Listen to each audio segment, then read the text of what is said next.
2. Myrtle Wilson. About halfway between West Egg and New York, the railroad crosses a dirty, narrow river.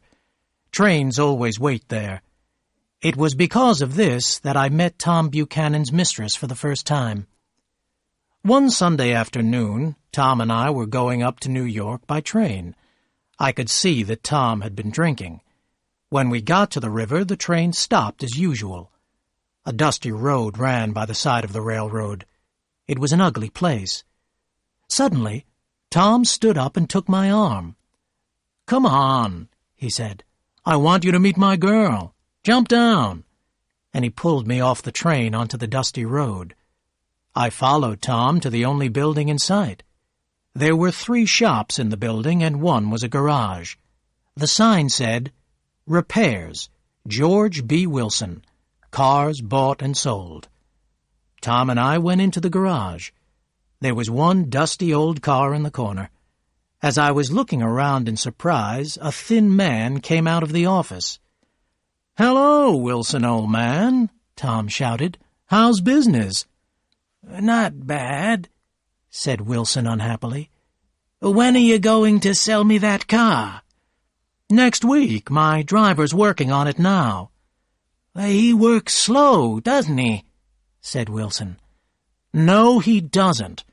And if you feel like that, I can sell it to someone else," Tom said angrily. "Well, I don't mean that," said Wilson. His voice stopped. I heard footsteps on the stairs. Then a woman was standing in the doorway. She was in her middle 30s. She was not beautiful, but her face and body were full of life. She smiled slowly and walked past her husband. She shook hands with Tom and looked into his eyes. "Why don't you get some chairs, George, so everyone can sit down?" she said. "All right," said George Wilson hurriedly, and he went towards the little office. "I want to see you," Tom said quickly to the woman. "Get on the next train. I'll meet you in New York." "All right." She moved away. George Wilson came out with 2 dusty chairs, but Tom had already turned to go.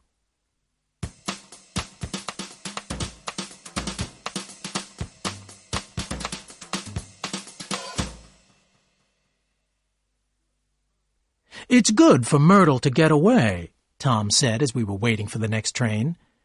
"Doesn't her husband care?" "Wilson? He thinks she goes to New York to meet her sister. He's a fool." And so, Tom Buchanan, his girl, and I went up to New York. But Mrs. Wilson sat in another part of the train.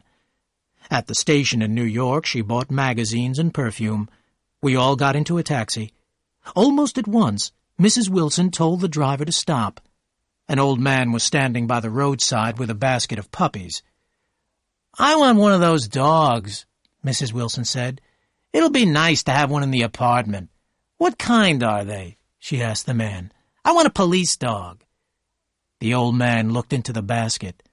"I got all kinds, ma'am," he said, pulling out a puppy. "Well, that's not a police dog," said Tom. "No," said the old man. "Well, I think it's cute," said Myrtle Wilson. "How much is it?" $10, ma'am." "Oh, here's your money," said Tom impatiently to the man. "You can get 10 more dogs with it." We drove over to Fifth Avenue, and I tried to leave them there. "No, you don't," said Tom quickly. "Myrtle wants you to see the apartment, don't you, Myrtle?" "Sure," Myrtle Wilson said. "I'll phone my sister, Catherine. People say she's beautiful." So we drove on until we came to the apartment house. Myrtle Wilson got out of the taxi like a queen.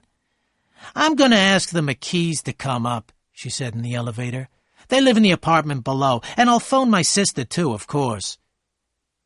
The apartment was 4 small rooms on the top floor. The living room was crowded with furniture. Mrs. Wilson sent the elevator boy out to buy food for the dog. Tom took a bottle of whiskey from a locked cupboard. I have been drunk only twice in my life. The second time was that afternoon. I remember Myrtle Wilson sitting on Tom's knee. After a time, I went out to buy some cigarettes.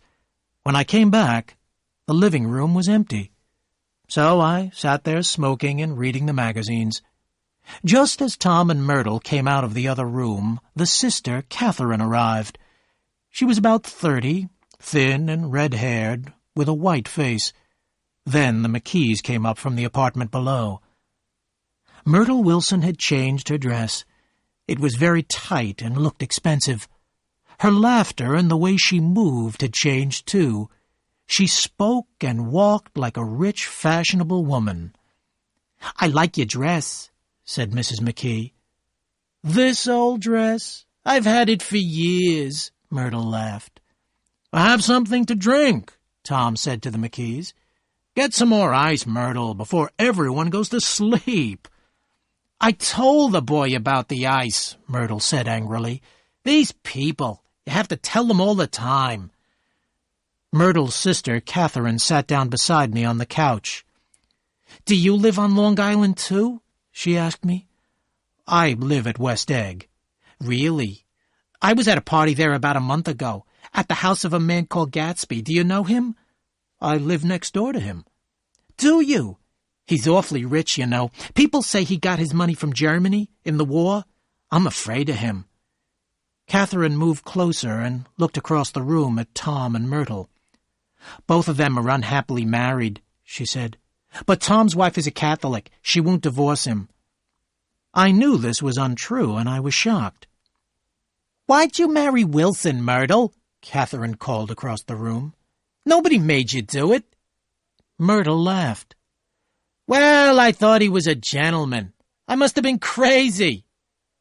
Tom now sent the elevator boy to buy some sandwiches and a second bottle of whiskey. I wanted to go home. I went to the window and looked down into the dark street. Were people looking up at our lighted window and wondering what was going on? Myrtle Wilson called to me to sit down again.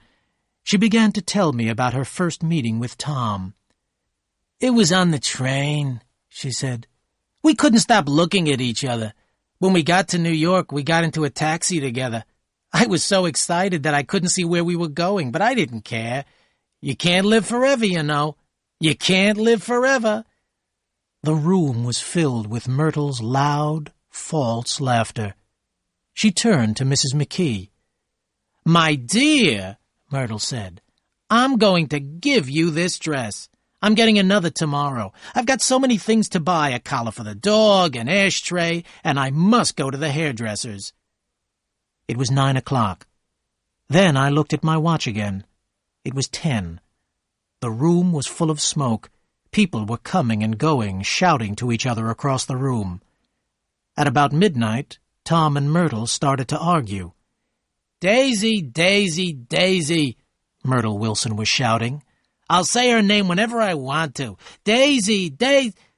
With a short, hard movement, Tom Buchanan hit her across the nose. Myrtle cried out with pain. Someone got towels. Then the towels, covered with blood, were all over the floor. People were screaming and shouting. Myrtle Wilson lay on the couch. Her nose was still bleeding, and she was crying loudly. Mr. McKee woke up and walked towards the door. I picked up my hat and followed him out. We went down in the elevator together. Then I was on the station, half asleep, waiting for the early morning train to West Egg.